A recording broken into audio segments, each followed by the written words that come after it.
and the Honourable Amos Midzi, the Deputy Minister of Youth, Sport and Culture, drops the national flag to start the 1985 Zimbabwe Challenge Rally. Top-seeded Zambian Satwan Singh is first away, easing the 400 bhp Manta carefully off the ramp. The rest of the 26-car field follow at 2-minute intervals. Championship leader Luke Requia in the less powerful Opel Manta 200. Third off, and first Zimbabwean entry, veteran Bob Bentley, hoping the Escort's new BDA engine will help him better last year's second place. Van Heerden and Mitchell in the 2.1-litre Datsun.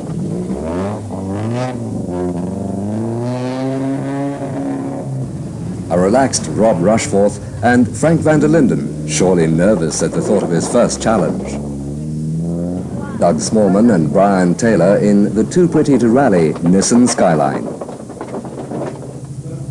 Ogilvy and de Cordray giving the Datsun Alpha its baptism of fire. The armchair experts say it's too fragile to finish, but Angus has other ideas. At time control 2, the flying Sikh Satwan Singh has held on to his lead despite this bit of confusion over directions. But the powerful Manta's already leaking oil. Early in stage 3, a distributor problem drops the top seed to 17th place, and the rival Rwandan Opel slips through into first. Doug Smallman is working overtime in the standard Skyline to keep up with the faster machinery, and doing it to such effect that he's charged into second place ahead of Shilaluki and Henman. The two Zambians are having their best ever run in the challenge, but their fine performance comes to a bumpy stop on stage 7, when they run into unbelievable tyre problems. And Kambitsis has muscled the little Datsun up to 4th place overall, but by stage 6, his race is run with terminal gearbox trouble. Burley Colin Barnett and Chris Higson-Smith have manhandled the Mazda B1800 pickup into a worthy 5th spot, ahead of team patron Ronnie Watt in the well-used Mark II Escort. Barry Van Heerden's start to the challenge has been cautious, and he's biding his time down in 7th place. Malcolm Churcher and motorcycle ace Phil Archinall have eased their very pretty Datsun 160U up 3 positions to lie 8th. But they're under heavy pressure from brothers Mark and Paul Draga in the ultra-reliable TI Krypton Datsun 1200. Rob Rushforth and Frank van der Linden have plummeted to 19th spot after being unable to restart the car following a puncture. The Leyland Land Rover 110 hasn't missed a beat and has picked up 5 positions to lie 20th, although at times it seems there was some confusion over just who was navigating.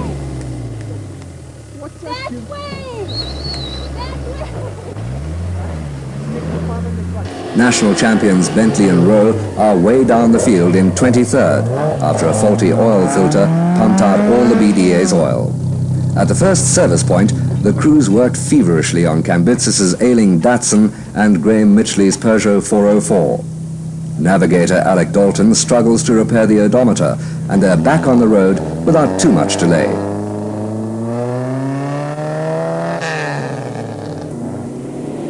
The diesel Land Rover has surprised spectators with its speed and is running so sweetly, Roger has no need to pull into the service area. 300 kilometers into the rally, at the end of the 7th stage, and Barry Van Heerden really has the bit between his teeth, forcing his way into a commanding 7-minute lead over Smallman. That Doug and Brian have got the Skyline road car this far has raised a lot of eyebrows. That they should be lying second is unbelievable. Luke Requia has been surprised by the pace of the leading Zimbabwean crews, but is still lying third, only a minute adrift of the Auto Developments car. Ron Watt has snatched 4th place, a minute behind the Rwandan Manta, but 3 ahead of Ogilvy.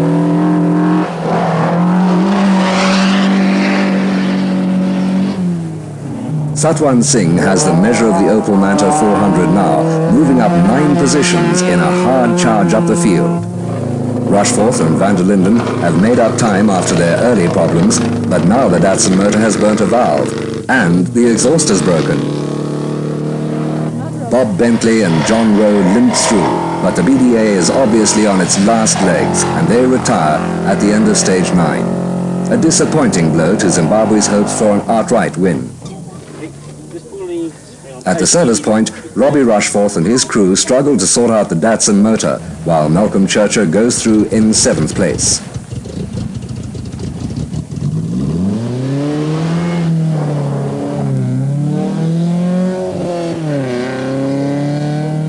As dusk falls, the 17 surviving cars head back for Harare, and the 3 hours rest at the end of Section 1. 9 o'clock Friday evening, and Van Heerden and Mitchell have consolidated their lead over Rakui and De La Ruelle to 9 minutes as they start Section 2, a 350-kilometer blast through the cold night to scenic Nyanga. The Rwandans look calm at the start. There's still an awful long way to go, and Luke doesn't want to get involved in a knockdown, drag-out fight with Van Heerden yet. Third off is the smooth auto development skyline of Smallman and Taylor. The car's performing better than Doug could have hoped for, but he's only too aware that the toughest test still lies ahead. As the cars blasted through the icy night, Van Heerden built up a lead of 22 minutes, but not over Rakuya, over the hard-charging Zambian star Satwan Singh in the powerful Manta. Singh forced his way past 4 cars on his way to 2nd place, but still lost ground to the leading Zimbabwean crew. The night section took a heavy toll, and 5 more cars are out of the rally. Robbie Rushforth fought back bravely, but could get no higher than 14th place before the Datsun engine cried, "Enough." Ron Watt is out with no gears left, and sadly, the Land Rover 110 is out too. At 6:15 on a chilly Saturday morning, the 11 surviving cars face another 600 kilometers over the rally's roughest roads. Barry's cautiously optimistic before the start. We're backing off a little bit more than we backed off last night. And just see how it goes. We seem to have a fair lead, so I think we can afford to button off a bit. 6:30 and Van Heerden leads off. Knowing his 22-minute advantage means he can afford to take less risks than he has done so far and try to ensure that Jeff's Motors Datsun finishes.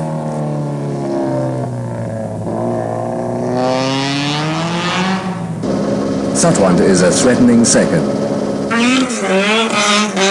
and leaves spectators in no doubt that he means to push Barry just as hard as he can. Luke Rakuya has been overshadowed by the 2 leading drivers, but has his eye firmly on the Africa Rally Championship and will be going for a finish, hoping the front runners break. The hybrid Datsun Alpha is still running and shows absolutely every intention of finishing, high up too if Angus has anything to say about it.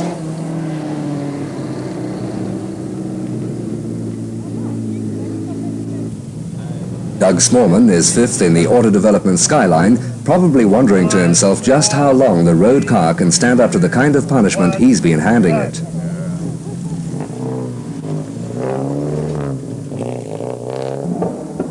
Through the rugged majesty of the Stapleford Forest, the eerie wail of a flat-out rally car can be heard from a long way off. Van Heerden or Singh, Zimbabwean or Zambian.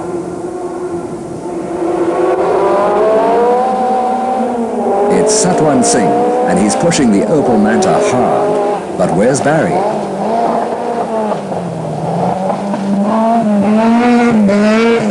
Long minutes pass before the second car bursts into sight, the Rwandan Opel. So Van Heerden must be out. A steel bracket holding the differential has sheared, and Barry Van Heerden and John Mitchell's fairy tale challenge was over.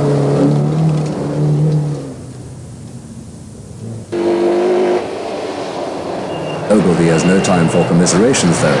Barry's retirement puts him up to 3rd place, and he's beginning to wonder if he can do anything about Rakuya's 2nd spot.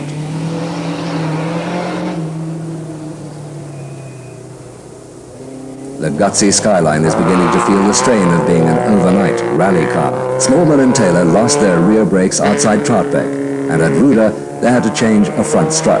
But they've still got 4th place locked up, although the Draga boys and the little 1200cc Datsun aren't convinced.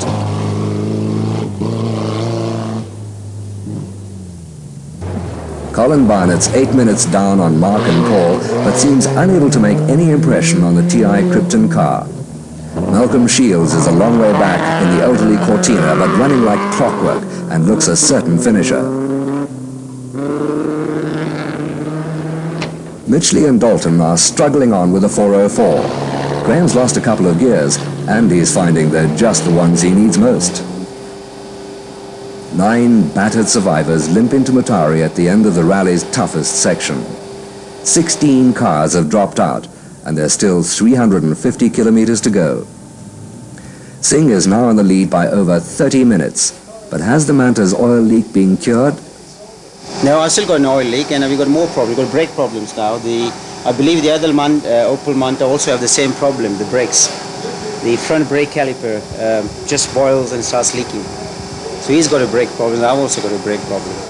Was he perhaps lucky that Barry's dropped out? No, I don't think so. I'm always used, if you remember last year also I was under pressure. You know, I perform well under pressure. Leading Zimbabwean crew is now Ogilvy and de Cordray, firmly ensconced in 3rd place. How tough was the last section? It's been so rough that both suspension legs have broken off. We've just welded them. But I think it'll be right. The motor and that's perfect. No hassle. It's not what you think. Colin Barnett's Mazda is another car using way too much oil. We busted a sump on the first stage yesterday morning. We've been running oil ever since. We've used about 30 litres of oil so far. Doug Smallman was beginning to think that perhaps the faithful Skyline would make it after all. Well, considering it's a standard car, it's been going remarkably well. But we have got a few problems now. So we're just going to nurse it to the finish. That's the best we can do now. 2 o'clock Saturday afternoon, and Satwan Singh and Supi Soin wait to start the last leg back to Harare. A bitterly disappointed Barry Van Heerden sportingly wishes the Zambian well. With his huge lead, mechanical failure is the only threat Satwan has to fear.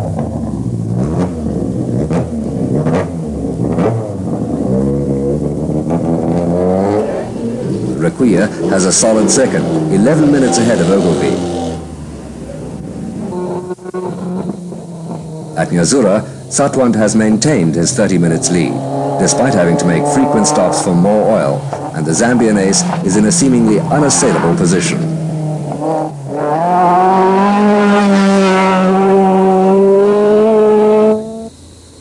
Raquia and De La Ruelle hold their advantage over Ogilvy and seem well on their way to clinching the 1985 Africa Rally Championship.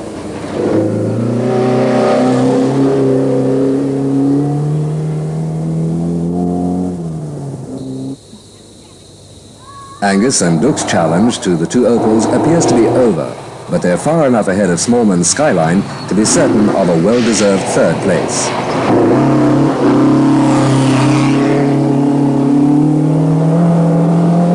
As daylight fades on Saturday evening, Satwan Singh throws the Opel Manta into one last power slide as he hurries on his way to the final control point and an undisputed win.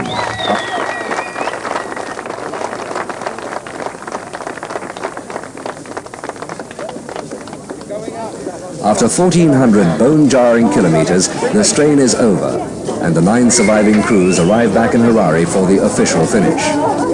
Winners after a fine drive during which they dropped right down to 17th place and fought their way back.